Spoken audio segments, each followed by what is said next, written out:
que tiene esta rama del derecho y por las vinculaciones de orden político y jurídico que la han acompañado. Entonces, la estrategia primera es analizar esa problemática. En segundo lugar, hacer algunos énfasis en el tema de la reforma penal en nuestros países de América Latina y por qué los delitos, competencia de la Corte Penal Internacional, no terminan por estar representados todos en la legislación interna de los países. Y en tercer lugar, hacer una breve correlación entre los principios del derecho penal democrático y los principios del derecho penal internacional, y a través de esas tres estrategias cumplir un solo objetivo con esta charla, que es precisamente problematizar sobre la necesidad de que la reforma penal de nuestros países incluya ya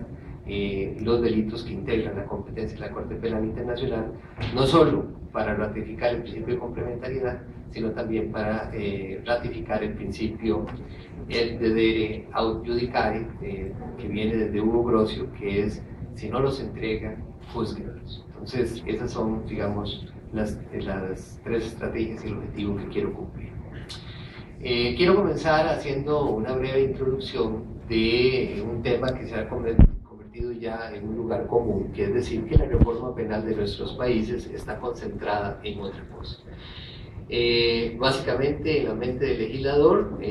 hay tres fantasmas: la seguridad ciudadana, la persecución de la delincuencia organizada y el amor a las víctimas, ¿verdad? Estos tres temas intensamente han provocado reformas muy intensas en los últimos 20 años, no solo en Costa Rica, sino en los países vecinos. Y eso ha hecho que temas tan importantes como los que hoy vamos a tratar no formen parte del horizonte de proyección del trabajo de los legisladores en la región. Y cuando digo región, no solo me estoy concentrando a América Central y el Caribe, sino también estoy refiriéndome a América del Sur también. No escapa tampoco de la atención que es muy difícil proponer reformas que no tengan que ver en este momento con temas de derechos humanos. Es decir, el tema de derechos humanos, quiero decirlo con mucho cuidado, pero también con mucha fuerza, es un tema casi que tabú. Es decir, hablar de derechos humanos es relacionarlo con garantismo, es relacionarlo con amor a los criminales y ser representante de las líneas enemigas de la víctima, ¿verdad? Entonces, obviamente que decir que el legislador se va a dedicar a alguna cuestión relacionada con derechos humanos en algunos contextos y frente a ciertas tendencias legislativas sería convertirse en un enemigo público. Entonces, de parte, esta temática lleva muchas veces al cuestionamiento de estas posibles reformas de los códigos penales para integrar los delitos competencia de la Corte. Por el otro lado, tenemos que la evolución del derecho penal internacional no ha sido fácil. Repito que ha sido producto de una serie de debates políticos, científicos, incluso filosóficos, que dieron lugar a los famosos juicios de Nuremberg y de Tokio, ¿verdad?, donde se analizaron los delitos cometidos por dirigentes militares, tanto del ejército japonés como del ejército alemán, por delitos gravísimos cometidos durante el conflicto armado de la Segunda Guerra Mundial. El actual sistema del derecho penal internacional, y en esto el trabajo de los tribunales ad hoc ha sido muy importante, ha sido, digamos, crear una masa crítica de sensibilidad sobre la necesidad de que el derecho penal internacional esté también presente en el derecho penal territorial. Y esto no es casualidad. Casi todos los códigos penales provenientes de la reforma de los años 70 introducen el principio de justicia universal, se han integrado dentro de los principios de justicia universal aquellos que están relacionados al derecho internacional humanitario y están relacionados también a los delitos competencia de la Corte Penal Internacional, pero no han pasado de ser un principio de justicia que está basado precisamente en la cooperación internacional, en la soberanía de los países y en cierta forma a la difícil vinculación de cooperación entre los países. Es por eso que la integración principalmente del derecho penal territorial hacia el derecho penal internacional ha sido la regla, en el sentido de que los principios del derecho penal internacional se han enriquecido con principios del derecho penal liberal, y esto ha llevado obviamente a un interesante tema de fuentes que vamos a ver un poquito más adelante.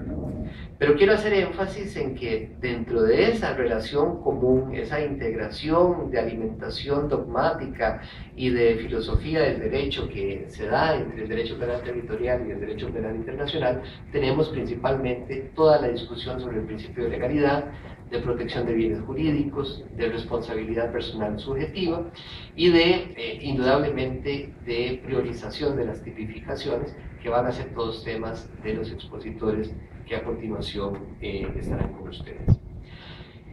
Estamos hablando de temas de violencia extrema, estamos hablando de temas de coyuntura económica, política y social de los países, estamos hablando de actos que están vinculados a acciones políticas de los gobiernos, estamos hablando de una verdadera circunstancia que junta no solo a actores políticos, sino también a actores privados que participan en las mismas actividades criminales, en una verdadera empresa criminal, una criminal enterprise parecida a la que ha formado ya parte de la discusión del Tribunal de la Ex Yugoslavia y también de la Corte Penal Internacional como relación de autoría y participación en estos campos.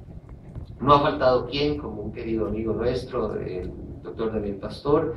que ha llamado la atención, igual que lo hizo hoy don Federico Campos, de que estamos en presencia en el derecho penal internacional de un verdadero derecho penal del enemigo.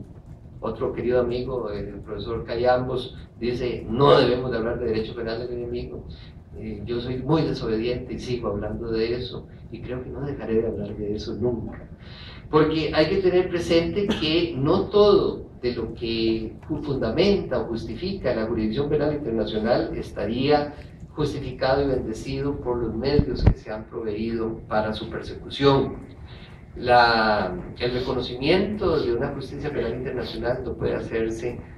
a partir de una sanción a cualquier costo y no puede hacerse a partir de un procedimiento que niegue el derecho de defensa. Por eso hoy en la mañana estaba muy preocupado por la presentación de la defensa en el caso que estábamos analizando teórico, pero me cuentan que al final la defensa logró superar sus problemas iniciales y logró ganar el caso. Eso no siempre pasa en la jurisdicción penal internacional y no solo allí, sino también en la jurisdicción penal territorial. Pero lo que quiero decir es que el nacimiento de esa famosa incultura penal de la que habla mi querido amigo Daniel Pastor no es necesariamente, digamos, la situación espiritual del derecho penal internacional, ni tampoco lo que se pretende hacer con la Corte Penal Internacional. Solo quería posicionar ese tema porque me parece que es importante que ustedes lo tengan presente como parte del contexto de reflexión que tenemos que hacer aquí. La otra relación que tenemos que hacer es que indudablemente los mecanismos internacionales de aplicación de la justicia penal internacional han ido evolucionando, ¿verdad? Creo indudablemente que la Segunda Guerra Mundial y el final de ese conflicto bélico dio nacimiento a una sensibilidad internacional en materia de derechos humanos.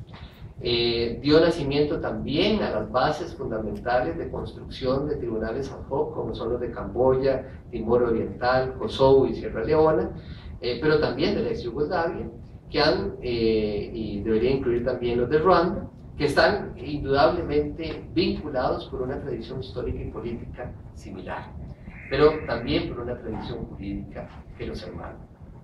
Además, un hito importantísimo en este desarrollo de los mecanismos de aplicación internacional del derecho penal internacional es el propio Estatuto de Roma, que crea la Corte Penal Internacional, que comenzó a operar en el 2002 y que tiene un mandato para tratar principalmente crímenes de guerra, crímenes de lesa humanidad y genocidio.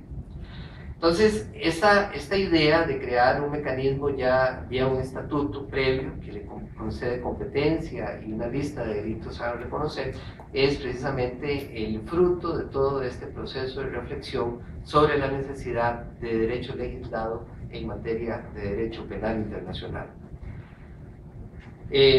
También la propia temática de los crímenes, como son llamados en la doctrina internacional, refleja, digamos, la vinculación a una tradición jurídica que no necesariamente es continental europea, ¿verdad?, de tradición romano-germánica, sino que es precisamente tradición del common law, ¿verdad? Hablar de crimes es